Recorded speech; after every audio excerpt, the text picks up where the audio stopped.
Hi friends, welcome back to my YouTube channel. ಇವತ್ತು ನಾನು ಮಾಡ್ತಾಯಿದ್ದೀನಿ ಕ್ಯಾರೆಟ್ ಹಲ್ವಾ. ಮೊದಲಿಗೆ ಸ್ವಲ್ಪ ತುಪ್ಪ ಹಾಕ್ಕೊಳ್ಳಿ. ಆಮೇಲೆ ನಾವು 1 kg ಕ್ಯಾರೆಟನ್ನು ನಾನು ತುರಿದಿಟ್ಕೊಂಡಿದ್ದೀನಿ. ನಿಮ್ಗೆ ಎಷ್ಟು ಬೇಕೋ ಅಷ್ಟನ್ನು ಹಾಕ್ಕೊಳ್ಳಿ.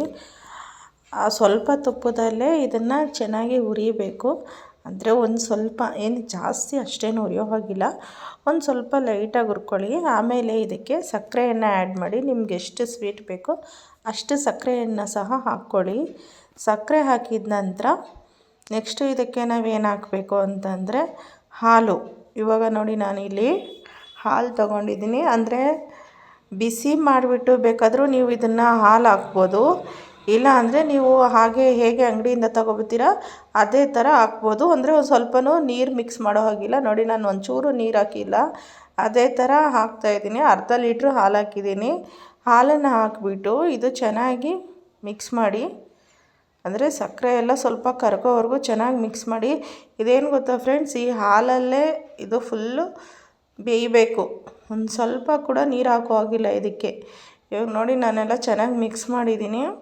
ಮಿಕ್ಸ್ ಮಾಡಿಬಿಟ್ಟು ಏಲಕ್ಕಿ ಕಾಯನ್ನು ಹಾಕ್ತಾಯಿದ್ದೀನಿ, ಪುಡಿ ಮಾಡಿಬಿಟ್ಟು. ಸಿಪ್ಪೆ ಸಮೇತನೇ ಹಾಕ್ಕೋಬೋದು, ಇಲ್ಲ ಅಂದರೆ ನಿಮಗೆ ಹೇಗೆ ಬೇಕೇ ಹಾಗೆ ಹಾಕ್ಕೋಬೋದು. ನಾನು ಸಿಪ್ಪೆ ಸಮೇತನೇ ಹಾಕ್ಬಿಟ್ಟಿದ್ದೀನಿ ಇಲ್ಲಿ, ಅಂದರೆ ಪುಡಿ ಮಾಡಿಬಿಟ್ಟು. ಇವಾಗ ಇದಕ್ಕೆ ಪ್ಲೇಟ್ ಮುಚ್ತಾಯಿದ್ದೀನಿ. ಇವಾಗ ಬೇಯ್ತಾ ಇದೆ ಇದು ಬೇಯಬೇಕಾದ್ರೆ ತುಪ್ಪದಲ್ಲಿ ಹುರಿದಿರೋ ಅಂಥ ಗೋಡಂಬಿ, ದ್ರಾಕ್ಷಿ ಮತ್ತು ಬಾದಾಮಿನೂ ಸಹ ನಾನು ಇದಕ್ಕೆ ಹಾಕ್ತಾಯಿದ್ದೀನಿ. ಲಾಸ್ಟಲ್ಲಿ ಹಾಕಿದ್ರೆ ಅದೊಂಥರ ಕುರುಮ್ ಅನ್ನತ್ತೆ, ಕುರ್ಕುರೆ ಥರ. ಅದು ಇಷ್ಟ ಇಲ್ಲ ನಮಗೆ, ಅದಕ್ಕೆ ನಾನು ಈ ಥರ ಹಾಕ್ತಾಯಿದ್ದೀನಿ.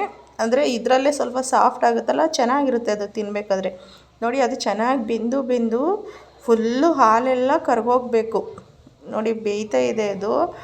ಹಾಲೆಲ್ಲ ಫುಲ್ಲು ಕರಗಿ ನೋಡಿ ಯಾವ ಥರ ಆಗಿದೆ ಅಂತ ಹೇಳ್ಬಿಟ್ಟು. ಇನ್ನೂ ಇದು ಸ್ವಲ್ಪ ಬೇಯಲಿ, ಆಮೇಲೆ ಇದನ್ನು ಆಫ್ ಮಾಡೋಣ. ಫುಲ್ ಹಾಲಲ್ಲೇ ಬೇಯಿಸಬೇಕು ಫ್ರೆಂಡ್ಸ್. ಬೇಕು ಅಂದರೆ ಕೋವಾ ಹಾಕ್ಕೋಬೋದು. ನನಗೆ ಕೋವಾ ಸಿಕ್ಕಿಲ್ಲ, ಹಾಗಾಗಿ ನಾನು ಗಟ್ಟಿ ಹಾಲನ್ನು ಹಾಕ್ಕೊಂಡಿದ್ದೀನಿ. ಸ್ವಲ್ಪನೂ ನೀರು ಮಿಕ್ಸ್ ಮಾಡಿಲ್ಲ. ನೋಡಿ, ಇವಾಗ ಅಂದರೆ ಕೈ ಆಡಿಸ್ತಾ ಇರಬೇಕು, ಇಲ್ದಿದ್ರೆ ಇದು ಕಂಡು ಹಿಡಿದ್ಬಿಡುತ್ತೆ. ಇದು ನೋಡಿ ಫ್ರೆಂಡ್ಸ್, ರೆಡಿಯಾಗಿದೆ. ಇವಾಗ ಇಷ್ಟೇ, ತುಂಬ ಈಸಿಯಾಗಿ ಮಾಡ್ಬೋದು. ಮಕ್ಕಳು ತುಂಬ ಇಷ್ಟಪಟ್ಟು ತಿಂತಾರೆ, ದೊಡ್ಡವರು ತಿಂತಾರೆ.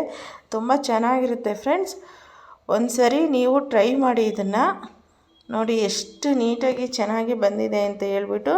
ಹಾಗೆ ನನ್ನ ಚಾನಲನ್ನು ಯಾರಾದರೂ ಮೊದಲು ನೋಡ್ತಾ ಇದ್ದರೆ ಪ್ಲೀಸ್ ಸಬ್ಸ್ಕ್ರೈಬ್ ಮಾಡ್ಕೊಳ್ಳಿ ಫ್ರೆಂಡ್ಸ್. ಹಾಗೆ ನನಗೆ ಸಪೋರ್ಟ್ ಮಾಡಿ ಫ್ರೆಂಡ್ಸ್, ಇಷ್ಟೇ ಕೇಳ್ಕೊಳ್ಳೋದು. ಏನಂದರೆ ನಿಮ್ಮ ಸಪೋರ್ಟ್ ಇಲ್ದಲೇ ನಾವು ಏನೂ ಮಾಡೋದಕ್ಕೆ ಆಗೋದಿಲ್ಲ ಯೂಟ್ಯೂಬಲ್ಲಿ. Thank you so much friend, ನನ್ನ ವಿಡಿಯೋ ನೋಡಿದ್ದಕ್ಕೆ.